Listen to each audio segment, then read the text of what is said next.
A possible blow to hopes to ease conflict in the Middle East. Hamas political leader Ismail Haniyeh has been killed in an airstrike in the Iranian capital, Tehran.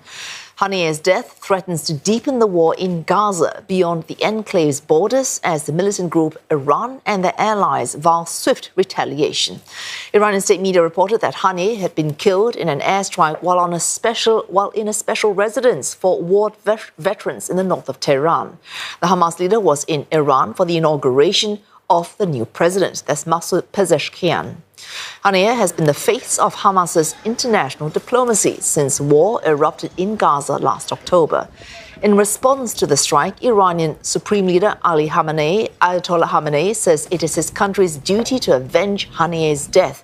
In Qatar, the Prime Minister cast doubts on the success of future mediation between Israel and Hamas. He has condemned the assassination as a heinous crime and a flagrant violation of international and humanitarian law. And for more, Sarah Coates joins us live from Tel Aviv. Sarah, Haniyeh has been a key figure in ceasefire and hostage release talks. Qatar now questioning how talks can actually succeed when one side kills a negotiator. What now?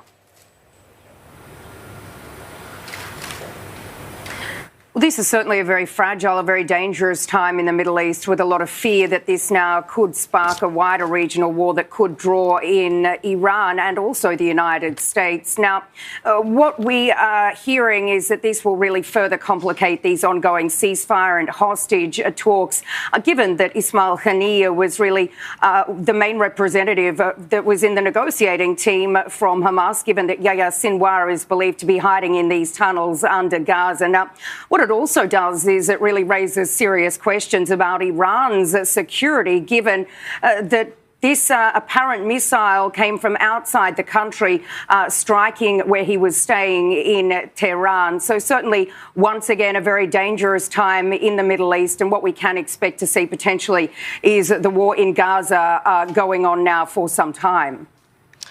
Sarah, as you mentioned, threats of swift retaliation, not just by Hamas, but also by Iran. Any response so far from Israel?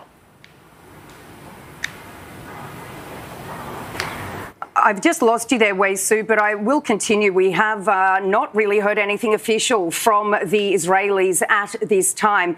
We have heard from the defense minister, though, Yoav Gallant. He's come out to say that Israel does not want war, but is very well prepared for it. Now, we can tell you that the Prime Minister, Benjamin Netanyahu, he's instructed his ministers not to comment on this, but he will be holding a security assessment in the coming hours. Now, as we go to air, it basically is business as usual here on the ground in Tel Aviv. The IDF's Home Front Command, it has put out a statement saying that the directive for the Israeli public has not changed at all, but it will inform people if this does change at all. So once again, business as usual here, but certainly given this time in the Middle East, things can change very, very rapidly, Wei Su.